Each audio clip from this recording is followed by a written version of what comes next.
നമസ്കാരം. മുഖ്യമന്ത്രി പിണറായി വിജയന്റെ ജന്മനാടായ പിണറായി വെണ്ടുട്ടായിയിൽ കോൺഗ്രസ് ബൂത്ത് കമ്മിറ്റി ഓഫീസിന് നേരെയുണ്ടായ ആക്രമണത്തിൽ അതിരൂക്ഷമായി പ്രതികരിച്ച് KPCC പ്രസിഡന്റ് കെ സുധാകരൻ. തങ്ങൾക്കും വേണമെങ്കിൽ പാർട്ടി ഓഫീസുകൾ തിരിച്ചു പൊളിക്കാനും കഴിയുമെന്ന് കെ സുധാകരൻ വെല്ലുവിളിച്ചു. CPMന്റെ ഓഫീസ് ഒരു രാത്രി കൊണ്ട് പൊളിക്കാൻ കോൺഗ്രസിന്റെ 10 പിള്ളേര് മതിയെന്നും കെ സുധാകരൻ പിണറായി വെണ്ടുട്ടായിൽ മാധ്യമങ്ങളോട് പറഞ്ഞു.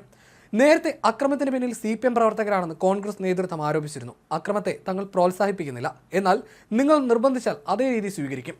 പാർട്ടി ഓഫീസുകൾ തിരിച്ചു പൊളിക്കാനും അറിയാം. CPMന്റെ ഓഫീസ് തകർക്കാൻ കോൺഗ്രസിന്റെ 10 പിള്ളേര് മതിയെന്നും കെ സുധാകരൻ വെല്ലുവിളിച്ചു.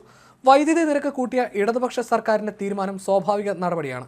ഇടതുപക്ഷത്തിന്റെ നയം ഇതാണ്, അത് അവരുടെ പണിയാണ്. അവർ കുറയ്ക്കുമെന്ന് പ്രതീക്ഷിക്കുന്നില്ല. ജനങ്ങളോട് പറയേണ്ട കാര്യങ്ങൾ ഞങ്ങൾക്കറിയാം. ജനങ്ങൾക്ക് ഗുണകരമായ ഒരു ചുക്കും ചുണ്ണാമ്പും ഇതുവരെ അവർ പൊരിച്ചിട്ടില്ല. ഇനിയൊന്ന് പൊരിക്കാനും പോകുന്നില്ലെന്നും കെ സുധാകരൻ കുറ്റപ്പെടുത്തി. KPCC പ്രസിഡന്റ് സ്ഥാനത്ത് നിന്ന് താൻ മാറുമെന്നത് മാധ്യമ സൃഷ്ടിയാണ്.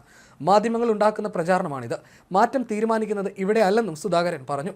CPM പ്രവർത്തകരെന്ന് സംശയിക്കുന്നവർ ആക്രമിച്ച പിണറായി വെണ്ടുട്ടായിലെ Congress booth committee office Sudhakaran ഉദ്ഘാടനം ചെയ്തു.